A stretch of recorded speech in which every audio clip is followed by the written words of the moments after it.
घोर अनर्थ हुआ है, किंतु अहंकार का परिणाम भीषण ही होता है। अहंकारी अपने अहंकार से न केवल अपना सर्वनाश करता है, अपितु अपने प्रियजनों को भी दुख पहुंचाता है।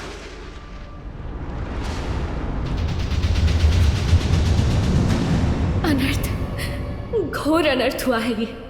इतनी अल्पायु में इतने कोमल सुकुमार पार्वती पुत्र का इतना भयंकर अंत हुआ है। कितना अपार कष्ट हुआ होगा उसे। और अब देवी पार्वती पर क्या बीतेगी। माता का दुख तो मुझे भी व्याकुल कर रहा है। देवी पार्वती, तुम्हें होने वाली अपार पीड़ा की कल्पना मात्र से ही अत्यंत दुखी हूँ। तुम्हारे हृदय को होने वाली असीम पीड़ा की कल्पना से आहत हूँ मैं।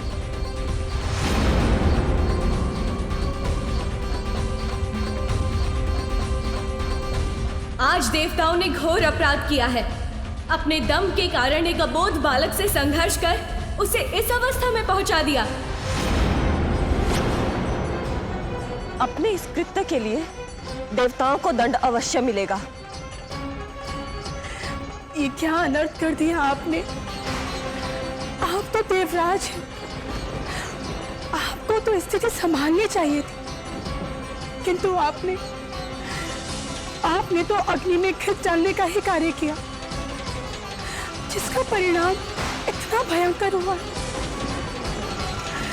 ये उचित नहीं किया आपने। जो हुआ वो अनुचित था। सभी सीमाओं का उल्लंघन किया है आप देवताओं ने। उसका परिणाम आप सभी को भुगतना ही होगा। असत्य है ये, असंभव है। ऐसा कदापि नहीं हो सकता देवी। यही सत्य है।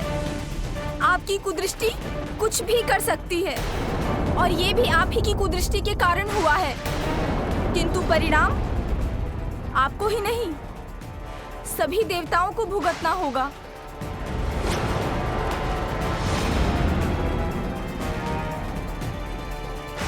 देवताओं और उनके साथ साथ समस्त संसार पर इस घटना का क्या प्रभाव होगा, ये कौन कह सकता है।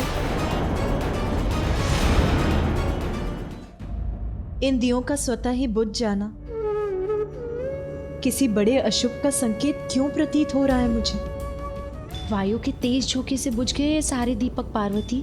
और क्या, इतनी कठिनाइयां, इतने कठोर तप के बाद तुम्हें तुम्हारा पुत्र प्राप्त हुआ, तो तुम्हारा चिंतित होना स्वाभाविक है। परंतु ये चिंता व्यर्थ ही है। इस चिंता को त्याग दो।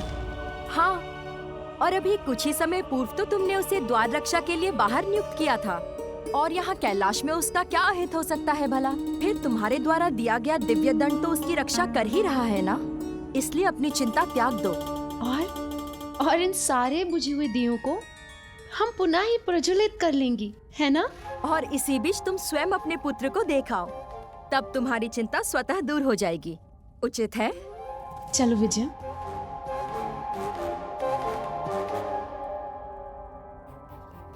मेरा हृदय कंपित हो रहा है, मन शांति नहीं हो रहा, जैसे कि किसी अज्ञात व्यथा ने घेर लिया हो मुझे, जिससे मैं मुक्ति नहीं हो पा रही हूं।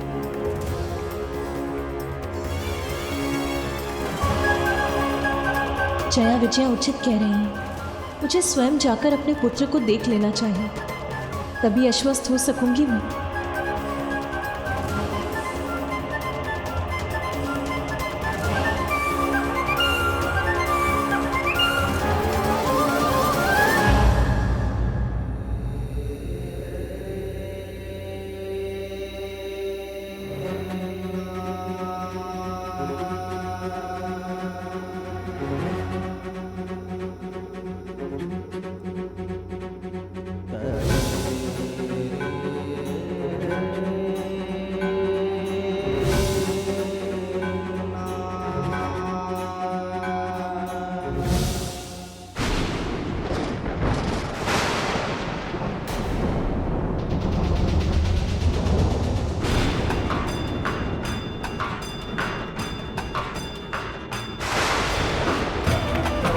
प्रतीत होता है कि इस घटना को देखकर देवी लक्ष्मी और देवी सरस्वती का क्रोध जागृत हो गया और वो कुपित होकर यहीं आ रही है।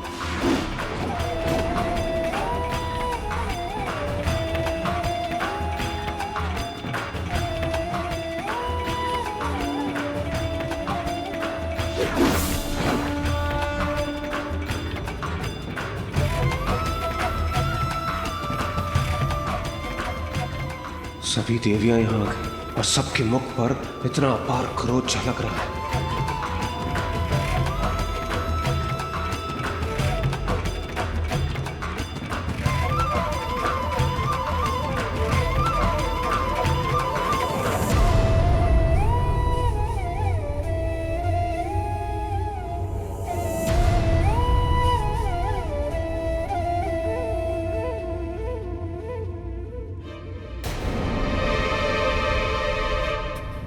मेरे अनुसार नेत्र पिता के हैं, किंतु इनकी सौम्य और मन भावन मुस्कान आपकी है देवी पार्वती।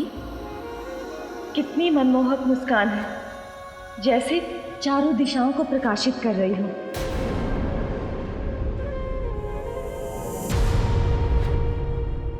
अब मन शांत हो गया आप सभी देवताओं का?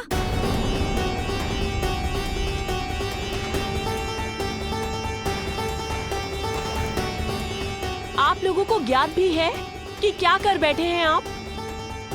जानते हैं ये बालक कौन था?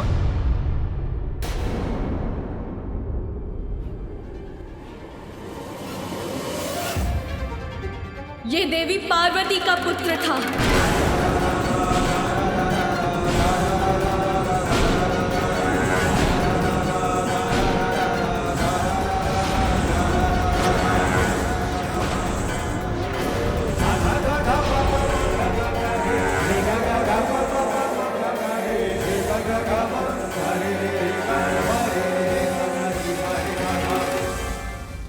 माता पार्वती का पुत्र? ये कैसे संभव है? महादेव तो स्वयं भी बंदी थे। गजासुर के उदर में। याद है मुझे अग्निदेव, किंतु उसी समय देवी पार्वती अपना पुण्यक व्रत संपन्न कर रही थी। उन्होंने पुण्यक व्रत पूर्ण कर मेरे स्वामी श्री हरि से पुत्र प्राप्ति का वरदान प्राप्त किया था। आपने दृढ़ता और निष्ठा के साथ पुण्यक व्रत पूर्ण किया। स्वामी से प्राप्त वरदान के फल स्वरूप देवी पार्वती ने अपने शरीर के उतरे उपटन से ही एक आकृति का निर्माण किया और वही आकृति सजीव होकर पार्वती पुत्र के रूप में प्रकट हुई। अपने उसी पुत्र को द्वार की रक्षा के लिए छोड़कर देवी पार्वती महादेव के कैलाश आगमन के पूर्व मंगल स्नान करने गई थी। इसीलिए उनकी आज्ञा का पालन करने के लिए उनका पुत्र किसी को भीतर नहीं जाने दे रहा था। ठहर जाइए, किसी को भी भीतर जाने की अनुमति नहीं है।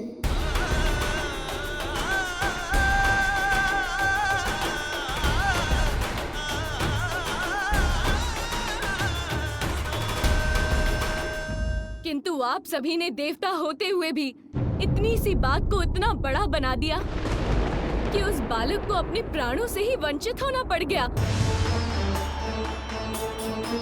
नंदी, मैं तुम्हें अपने व्रत स्थल की रक्षा का दायित्व देती हूँ। मेरा व्रत पूर्ण होने तक यहाँ किसी का प्रवेश नहीं होना चाहिए। किसी का से मेरा अर्थ है यहाँ कोई नहीं आना चाहिए। जो आज्ञा माता।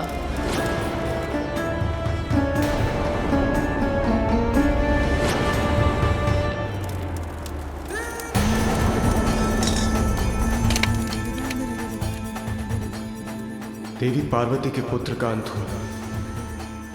बहुत ही बड़ा अनर्थ हो गया हम सबसे। जो हुआ वो अनर्थ था, किंतु जो अब होने जा रहा है उसका आप सब अनुमान भी नहीं लगा सकते।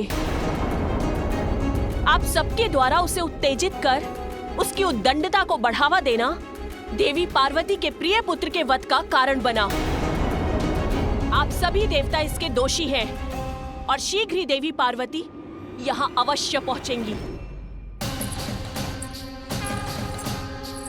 और जब यहाँ पहुंचने पर उन्हें ज्ञात होगा कि इतने वर्षों की कठोर तपस्या के बाद जिस पुत्र की उन्हें प्राप्ति हुई थी, आप लोगों से युद्ध में उसका अंत हुआ है, तो उनकी क्रोधाग्नि जागृत होगी।